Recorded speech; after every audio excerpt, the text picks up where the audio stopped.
Kashmir news के साथ मैं हूं मुनज़्ज़ा शाह। पुलिस के डायरेक्टर जनरल आर सोयन ने डिस्ट्रिक्ट पुलिस लाइंस अवंतीपुरा में शिकायत के अजाले के प्रोग्राम की सदारत की। वादी के मुख्तलिफ इलाकों से ताल्लुक रखने वाले सैकड़ों लोगों ने अपने मसाइल और शिकायत से डीजीपी को वाकिफ कराया। डीजीपी ने लोगों के मसाइल सुने और अवाम को फौरी अजाले की यकीन दहानी कराई। डीजीपी ने बताया कि जम्मू कश्मीर में इस वक्त अमन और कानून की सूरत हाल बरकरार है, ताहम कुछ अनासिर को यहाँ का अमन रास नहीं आ रहा। अब मकामी मिलिटेंटों के बजाय गिने चुने गैर दहशतगर्द अमन को दरहम बरहम करना चाहते हैं। उन्होंने बताया कि यौम जमहूरिया की तकरीबात के लिए सिक्योरिटी के तमाम इंतजाम किए गए हैं। रोल में है और आपने जैसे देखा कि हम सबसे बड़ा सिक्योरिटी की सबसे बड़ा फीचर जो है वो एक लॉ एंड ऑर्डर की और एक सड़क के ऊपर, दुकानों में, स्कूलों में, बिजनेसेस में एक ऑर्डर, उसको लेकर जो चैलेंज है वो हम समझते हैं कि उस पर हमने अच्छी तरीके से काबू पाया है। अब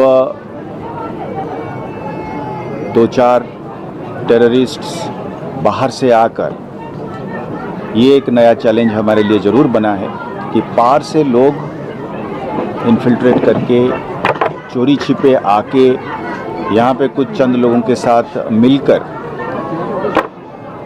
एक माहौल ख़राब करने की जो कोशिश करते हैं, वो एक चैलेंज ज़रूर है, पर हम इसको एक अलग नज़रिया से देखते हैं। हम ये देखते हैं कि हमारी अपने लड़के जो हैं इनमें शामिल नहीं है या कम है। चंद लोग उनके साथ हो सकते हैं, पर बड़ी आवाम जो है उनके साथ नहीं है। उसको हम माइंड में रख के हम कहते हैं कि हमारा सिक्योरिटी के ऊपर कंट्रोल है। हमारा बंदा नहीं है, कश्मीर या जम्मू कश्मीर का नहीं है, बाहर का बंदा है, पाकिस्तानी है, और वो वहाँ से आता है इन्फिल्ट्रेट करके या किसी तरीके से गड्ढे के नीचे से खोद के टनल से आता है और आके यहाँ पे जब हमसे लड़ता है तो वो एक अलग चैलेंज है। अब उनकी तादाद कम है। क्रॉस बॉर्डर इस तरीके से करना वो चैलेंज राजौरी पुंछ में भी है, कुछ हद तक यहाँ पे भी है। हम इस पे काबू इसलिए पाने के लिए सक्षम होंगे क्योंकि धीरे धीरे माहौल जब बदलता जाएगा, हमें पूरा उम्मीद है कि आवाम ही उनको पकड़ के देगा। बहुत अच्छा लग रहा है। यहाँ जो लोग आए हैं अपनी अपनी प्रॉब्लम में लेके, सबको उम्मीद है कि ये हमारे कुछ काम सुलझ जाएंगे। अल्लाह का करम है और उसके बाद डीजीपी साहब का मैं शुक्रिया अदा करता हूँ कि उन्होंने ऐसी एक मीटिंग बुलाई जो पब्लिक ग्रीवेंस को हल करती है। और इट्स अमेजिंग फॉर मी कि उन्होंने इतना टाइम दिया और इतना अच्छे तरीके से उन्होंने मेरी बात सुनी, अंडरस्टैंड किया और उन्होंने मुझे आश्वासन दिया कि मेरा काम हो जाएगा। नंबर 1 डीजी साहब इस वक्त हमें हमारे जम्मू कश्मीर यूटी में पहला डीजी साहब है जो लोगों के बीच में हैं और हर डिस्ट्रिक्ट में जा रहा है। आज हमारे बीच में हाजिर हैं। आपने खुद देखा लोगों ने इसमें बढ़ा चढ़कर हिस्सा लिया और लोगों को जब ये पता चला कि हमारे काम हुए हैं, जो अभी तक जो हमारे डीजी साहब की कई हफ्तों से चल रहा है प्रोग्राम, तो आज हमारे पीडी अवंतीपुरा में है। तो जब लोगों को भरोसा है तभी लोग यहाँ आए। उम्मीद है इंशाल्लाह रहमान आज नहीं होंगे तो फिर कब। जम्मू कश्मीर पुलिस ने जम्मू में 3 मुश्तबा अफराद की तरफ से एक गाड़ी पर जबरदस्ती कब्जा करने के बाद अलर्ट जारी किया है। यह वाकया उस वक्त पेश आया जब महराजपट की तरफ से चलाई जाने वाली तवेरा गाड़ी ने वस्ती कश्मीर के मज़ाफ़ात में नेशनल हाईवे 44 पर अरवानी अंडरपास से अपना सफर शुरू किया।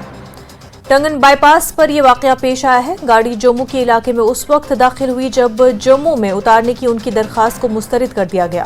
उधमपुर के करीब नाश्री टनल को अबूर करने के बाद से गाड़ी का कोई अता पता नहीं है। ये गाड़ी तशवीश का बाइस बनी हुई है।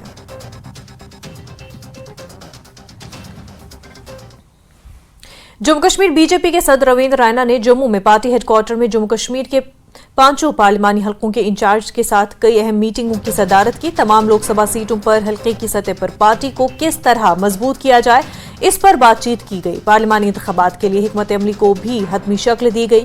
रैना ने कहा कि उनकी पार्टी लोकसभा इंतखाबात के लिए बड़े पैमाने पर तैयारी कर रही है। उन्होंने कहा कि उनका मकसद लद्दाख सीट के अलावा यूटी की तमाम 5 लोकसभा सीटों पर भी कामयाबी हासिल करना है। उन्होंने कहा कि तरक्की ही इंतखाबात में पार्टी का अहम एजेंडा होगा।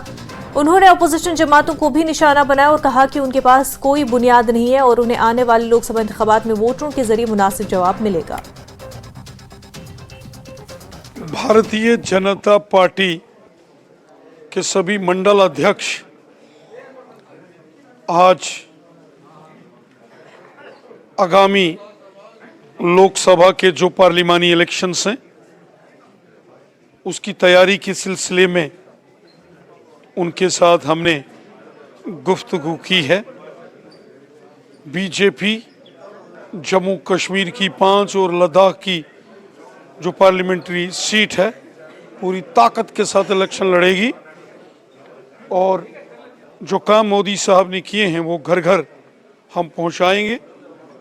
उनकी जो रणनीति हमने बनाई है और हमारे जो मंडल अध्यक्ष ब्लॉक प्रेसिडेंट्स वो पूरी मेहनत से पार्टी के इस अभियान को घर घर तक पहुंचाएंगे।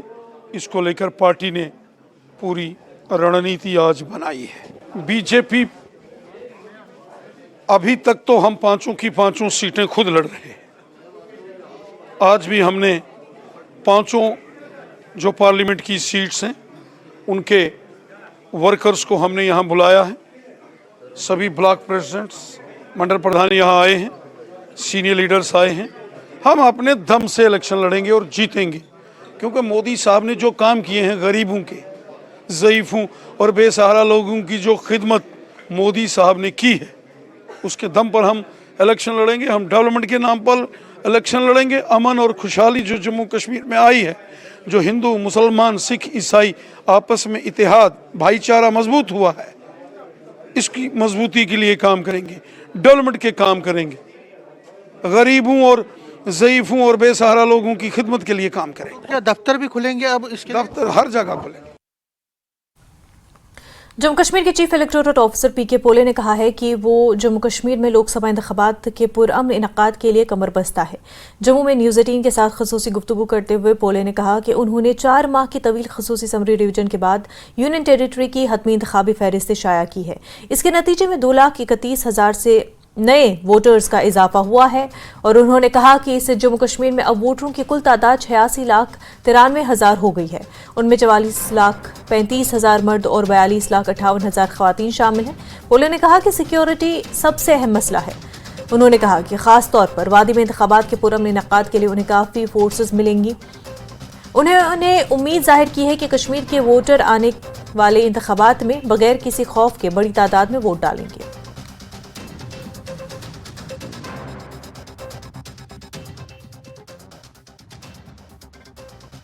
पूरे स्टेट की अगर बात करूँ तो 2.31 लाख न्यू वोटर्स उसमें ऐड हुए हैं और जो हमारा इलेक्टर टू पॉपुलेशन रेशो है जो नेशनल लेवल पर नॉर्मली 63-65% के करीब रहता है, अभी हमारा कमी है लेकिन स्टिल इम्प्रूव हो गया है। 0.59 से 0.60 हो गया है। और जो इलेक्टोरल रोल में फीमेल का जो रेशो रहता है, जेंडर रेशो जिसको हम बोलते हैं, पहले 924 होता था, अभी वो 954 हो गया है। उसमें भी और थोड़ी बढ़ने की गुंजाइश है। आज के ही दिन से कंटिन्यूअस अपडेशन की प्रोसेस जो है हम उसी के लिए शुरुआत कर रहे हैं कि जो जिनकी डेट ऑफ बर्थ मान लीजिए 1 अप्रैल 2024 को जिनको 18 साल होने जा रहे हैं वो उसने अप्लाई कर सकते हैं। लोकसभा इलेक्शंस अब सर पे हैं और लोकसभा इलेक्शंस के लिए आपने कहा समरी रिविजन्स का आपने जो ओवरऑल प्रिपरेशन है, तैयारियां जिसमें ट्रेनिंग देना, जो मशीन्स का ट्रेनिंग देना, इस तरह से सिक्योरिटी बाकी एस्पेक्ट, उस पर कहाँ पहुँचे हैं और कब तक कहाँ तक आपकी तैयारी? तो फर्स्ट जो स्टेक होल्डर्स है जो इलेक्शन मशीनरी है उसमें डिप्टी कमिश्नर्स की ट्रेनिंग दिल्ली में हो गई है। 2 दिन की इंटेंसिव ट्रेनिंग जो है दिल्ली में ECI ने दी है। उसके नीचे जो 90 असेंबली कॉन्स्टिट्यूंसीज़ के जो EROs है जो पार्लियामेंट में ARO का काम करेंगे, उनकी 5 दिन की ट्रेनिंग जो है हमने जम्मू और श्रीनगर में दिसंबर मंथ में ही कंप्लीट कर दी है। जो पुलिस ऑफिसर्स है खास करके DSP एडिशनल SP रैंक के जो ऑफिसर्स होंगे जिनको हम स्टेट लेवल मास्टर ट्रेनर्स की ट्रेनिंग जो है वो 30 तारीख को जम्मू में और 1 तारीख को श्रीनगर में देने जा रहे हैं। क्या एडिशनल डिप्लॉयमेंट होगी, किस तरह से, क्या सिक्योरिटी के एडिक्वेट मेजर्स रहे हैं, क्या उसके बारे में आपने इलेक्शन कमीशन को लिखा है? इलेक्शन कमीशन जो है प्रयास करता है कि इलेक्शंस फ्री फेयर और पीसफुल एनवायरनमेंट में हो। जम्मू कश्मीर में खास करके 2-3 डेकेड्स का जो अरसा रहा, बैकग्राउंड रहा, उसमें डेफिनेटली कंसर्न रहता है और इलेक्शन कमीशन जो है उसको अटेंड करती है। एडिशनल फोर्स जो है इलेक्शन के लिए सीएपीएफ के तौर पर आता है। रेगुलर जो हमारा पुलिस है, आर्मर्ड बटालियन है, यहाँ जो फोर्स है उनको भी हम यूज़ करते हैं और बाहर से भी कुछ एडिशनली जितना रिक्वायरमेंट है पुलिस डिपार्टमेंट वो वर्कआउट करता है, तो उतना आता है। प्रयास जो है डेफिनेटली रहेगा कि लोग खास करके जो वैली में कम वोटिंग होता है और वन ऑफ द रीज़न ये भी देखा गया है कि थोड़ा सा डर का माहौल में रहना एक मेन कारण हमें पता चला है। अभी जो है माहौल डेफिनेटली बदल गया है और डिप्लॉयमेंट भी सफिशेंट तरीके से रहेगी ताकि polling percentage overall Jammu and Kashmir में बढ़े और ख़ास करके कश्मीर में जो कम रहता है उसको भी बढ़ाने का हमारा प्रयास रहेगा। खबरों का सिलसिला आगे भी जारी रहेगा, लेकिन उससे पहले एक छोटा सा ब्रेक।